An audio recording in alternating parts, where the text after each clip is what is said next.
What is up, my Lorcana Goons, and welcome back to the Lorcana Goons channel. My name is Kevin. You're watching the Monday Weekly Market Watch, where we talk about news, Lorcana trends, and meta prices. And we have some news to talk about today. It's looking like we're getting a judge certification program to the Disney Lorcana trading card game. Finally, much needed if you've seen all the issues with cheaters and stuff like that, or even just a lack of understanding in the game by those who run the tournaments. A lot of that is because we don't have an official judge program, but we have Albert Maloof over here, Bertolanas III, who is the head judge, who was the head judge for a lot of the DLCs. He posted in the Twitter space today that the Lorcana community needs to approve or react to a judge certification program proposal on the official Discord. So if you're not part of the official Lorcana Discord, go join that, go approve that, so we can get a judge program. Basically means that if you have an official store tournament, they're going to have official judges for bigger tournaments, and if you want to be a judge for the game, it's a way for you to get more involved as well. In other TCGs, judge programs are a great pipeline to kind of get into the industry and really get involved with a company like Ravensburger. Hopefully means we won't have any crazy mishaps like Broomgate that happened at the Australian DLC. But aside from that, we have all these new cards. Finally, all the enchanteds are revealed. All the cards are revealed. So we know that there's no Mushu enchanted. Very, very heartbreaking. I was hoping we'd get the Bagheera enchanted as well. But we have Arcasia's Island coming out in about 2 weeks. So not this weekend, but next weekend. I believe we're going to be able to start finding Arcasia's Island at your local game stores.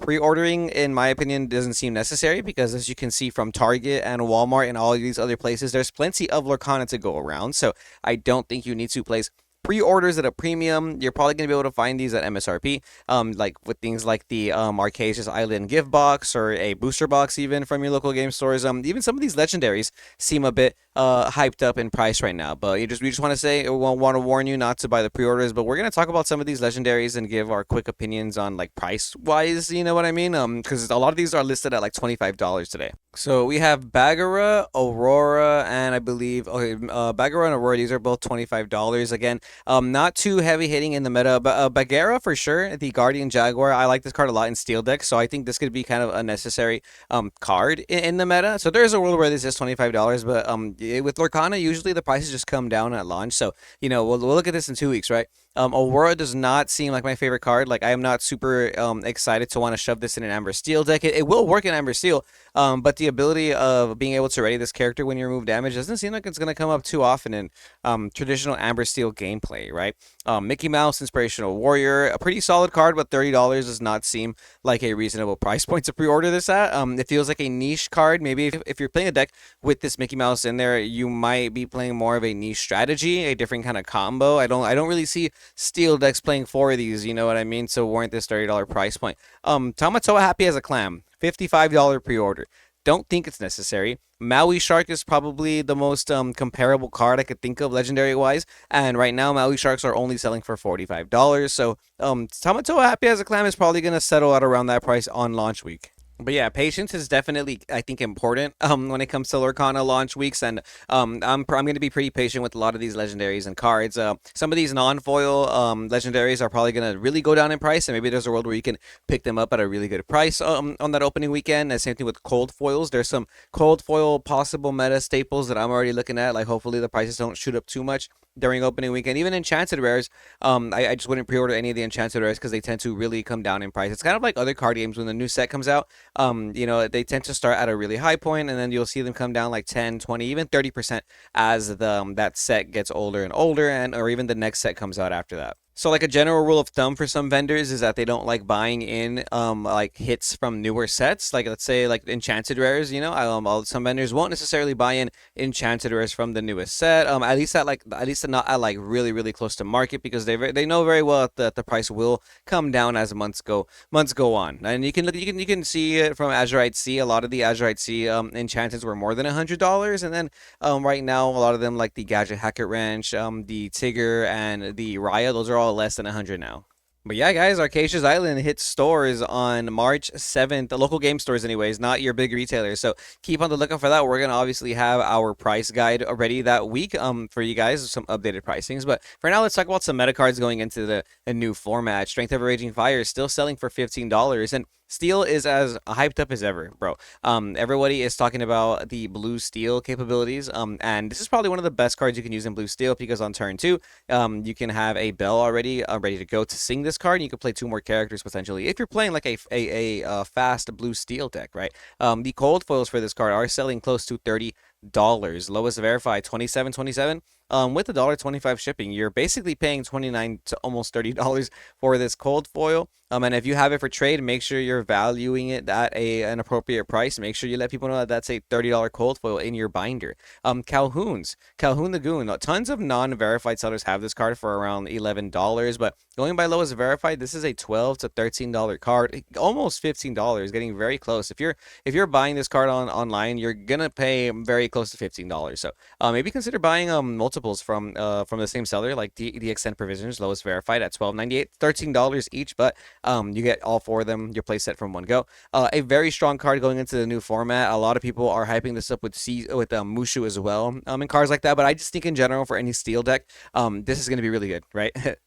And I think since there's a lot of Sapphire hype right now, people are buying up these Hades Infernal Schemers. They're going up in price. Every week it feels like they're getting $1 and $1 more expensive. Last week they were $10. Today they're $11.50. Lowest verified by Trading Card Treasures. Then it jumps to $13 by Rivero Press. $13 for your Sapphire Hades from Chapter 1, getting very close to $15. And I think if you're a Sapphire player, you might want to consider looking into this card right now because the new format's coming. Sapphire might be a very important deck. There's a lot of ramp potential into this Hades Infernal Schemer. It's one of the best spot removals in the game. Happens to be uninkable, so that is a problem. You can compare it to Maleficent Monsters Dragon, how important it is for some strategies, but the fact that it's uninkable really puts a damper on its power creep, to say.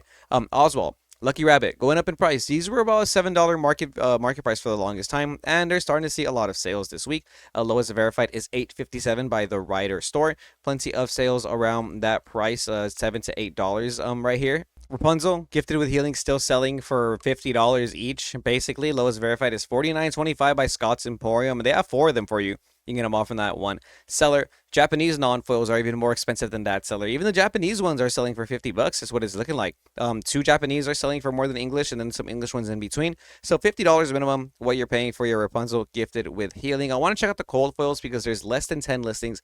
Lowest verified is $106.45 for an English cold foil Rapunzel, and if you want a Japanese cold foil Rapunzel, we have Real and Thor here. $98. They have two of them, so if you want to spend $200 for two foil Rapunzels in Japanese, you can get those right there. Half Shark Mauis are still seeing a lot of sales movement this week. They've just been going up and up from $35 to $40 to $45 again. Picante TCG and Paradio's Playground, lowest verified at around $44 for your Maui Half Shark, so that's going to be really cool. Cold foils are shooting up as well. These are going to be around $70 still. Lowest verified for a cold foil Maui Half Shark. Cold foil sharks are going to be calming down a little bit. They were $70, but today they're going to be as low as $64 with the $1.27 shipping. There's two listings at less than $70, but then it jumps to $70 here by Falling Water TCG for your cold foil Maui Half Sharks.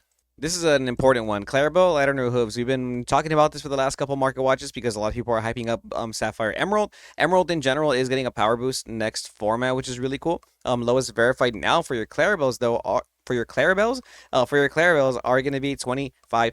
JBZ TCG has the lowest verified listing at $24.98. Plenty of non-verified sellers have it for closer to $20 though.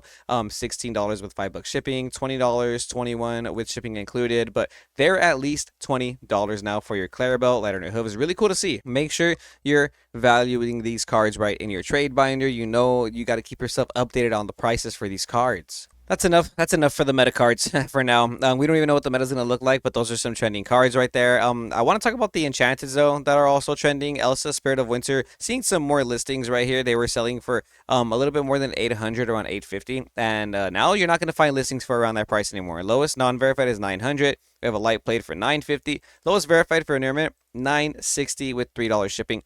Then after that, it just jumps to 1,200. There's none at 1,000, so very few listings, exactly 16, but they're all really high. More Space Goo, also kind of going up in price this week. The market price for these were around $100, but lowest verified is now 120. 119 by MTG All-Star for a Morph Space Goo Enchanted, so a lot closer to 120 than it was 100. Oswald, Lucky Rabbit, this market price was around $75, but now the lowest verified is $95. So if you want to buy an Oswald online, you're going to have to pay at least $93.95, lowest verified with $1.45 shipping by search. Underground, I think Oswald gets a pretty decent power boost like I was talking about. Turn 1, you can play Bell. Turn 2, you play Oswald. Sing 1 jump, you trigger Oswald. Ink a card, trigger Oswald. And if you use Sail or something, then you can ink again and trigger Oswald a third time. This did happen last format, and I believe the format before that even. When this Oswald came out, it was super duper hyped, and honestly, like, it's a good card. But I don't think it's gonna be like meta defining. But it does get a lot more playable this format. And if you like Oswald, you're probably playing an item deck. And if you like item decks, maybe you're playing the Queen Diviner, which is an enchanted, a legendary as well. But this enchanted is pretty cheap nowadays. Lowest verified is only $50 plus dollars, $57.98 by World Class Singles. Shout out you guys. And low non-verified sellers have it for around $55 right there. They used to be $70. They were around $70 back then when they were winning tournaments with a Sapphire Ruby items. So, maybe the Oswald item deck comes back into play, and this is a $70 to $100 enchanted rare again. But before we call it a day on this Monday, we're going to go over all the recent Disney Lorcana PSA 10 sales that have happened. Welcome back to PSA Mondays. We have some enchanteds that are selling. PSA 10 Enchanted Hades from the first chapter, selling for $220. That was today. Like I always say, a lot of PSA 10 sell on Lorcana on eBay on a regular basis, so that's always reassuring to see. Personally, I don't have any slabs, but I do know some people that have been getting into slabs. Shout out Jeremy, who comes to visit me at the booth. He bought one of our Baymaxes from the booth, the championship promo, and he got it graded, and it came out of PSA 10. That was really cool. Go check out our Instagram so you can see that story. But we have a Rockstar Stitch. D23 Rockstar Stitch from 2022, selling for $2,600. That's really nice, because I think the last sale we saw for this Rockstar Stitch, a PSA 10, was around $2,400. So it's a little bit more. Not too shabby. $425 for a PSA 10 a Mickey Mouse Wayward Sorcerer. That's the first chapter, Enchanted Mickey Mouse. PSA 10 Genie Powers Unleashed. This is from the D100 collection, selling for $35. Not too bad, in my opinion.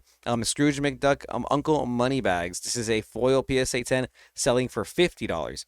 Wow. Very interesting. This is an uncommon. This isn't the promo either. And a PSA 10 sold for $50 on that one. Not too bad. Scrooge's Top Hat also selling for $50. That's kind of nice. Which is interesting because these aren't meta cards at all. These are just random commons and uncommons that are foil that are selling for $10, $20, $30, $40 because they're PSA 10, like this Webby Vanderquack. Another common selling. Ooh, this is a really nice one. PSA 10 Mufasa. From Shimmering Skies, a PSA 10 selling for $517. Only 2 bids though. Only 2 bids though is a little bit interesting. I would have thought there'd be more hype, but maybe the $500 price point is pretty steep for some people. We do have another Mufasa sale here. This is 710 Canadian dollars, so that is a little bit closer to what I think would be 550 to 600 USD. So around 5 to 600 is what a PSA 10 Mufasa from the Shimmering Sky set would sell for. Very close to this PSA 10 Enchanted Cinderella. That's a really good price. Cinderella Ballroom Sensation PSA 10 selling for only $450. That's a really good deal. The non-graded one sells for like 300, almost 350. So PSA 10 selling for only 100 more. That sounds like a good deal. Oh, check this out. If you have any store championship Mirabel Madrigals, get them graded because they are selling for as high as $130 if they're a grade 10. So that's going to be all for our PSA 10 Monday series today. Love to see it. Love to see that the amount of Lorcana that does sell on online. Definitely still moving in terms of slabs, anyways. But I don't really collect slabs. I just like checking it out because it does show me that the market is there for it. Maybe eventually we'll have a lot more slab collectors in the game. But it's still early on. We're barely like in the second year of Lorcana, so there's a lot more time to go. A lot more art to see. A lot more enchanteds to get graded, right? But I am super hyped for the enchanteds in Arcasia's Island. I can't wait to add them to my deck, to hopefully pull them from some packs. I really hope they change the hit rates. As someone who vends this game as part of other games basically full time now, there's a lot of comparison from the hit rates of Lorcana to other games in the industry. And one of the issues is a lot of people want to crack packs and open full art cards, and it's really hard to justify people pulling hits, when they can't even tell that they're hits. Like a lot of times, some of these legendaries, they don't look like they're hits in the game. Like Maui Half Shark is a $40 card, but people open that card and it's not foil, so they don't think that it's a good card. They don't really see it. It's a little too meta driven personally. So I would like to see some of the hit rates for some of these enchanteds be a little better, especially because they're not even giving us like meta playable enchanteds. Like we know some of these enchanteds are not going to be used. You know what I mean? So it would be really cool to have the hit rates a little bit better for those, just because the average collector wants to crack a pack, maybe like 2 packs a week, just to see if they can get something. And having an enchanted like one per every 4 boxes is a little outrageous. There's a lot of kids out there who just want to get into cracking packs and collecting, and I don't think it's really gonna appeal to them if they just can't get any hits to collect, right? But I'm super excited for Arcasia's Island. I'm just expecting a great format in terms of competitive play, in terms of tournament play. I'm expecting a lot of fun sealed events. I'm probably not gonna play any personally, but we probably will be hosting some at our booth at Ninja Exchange in Carlsbad. If you guys are ever there, I'm there Friday, Saturday, and Sunday vending Lorcana One Piece Pokemon. So if you want to support us, be sure to like, comment, and subscribe if you're a Lorcana Goon. If you're in the SoCal area, come visit us in Carlsbad or at Frankincense. Go visit Zach at Frankincense in City of Industry. And if you want to buy some sleeves for your deck, you can use code Goons10 at pristineprotectiontcg.com. That's the top left corner logo you see up there. They make sleeves, and you can use code Goons10 to save 10% on your order. That's another way to support the channel. But remember, guys, Arcasia's Island coming out very, very soon, March 7th. No need to pre-order the singles. If you want to pre-order from your local game store at some good prices, that would be really awesome. Go support them. But until then, stay tuned to Lorcana Goons, and we'll see you goons next time.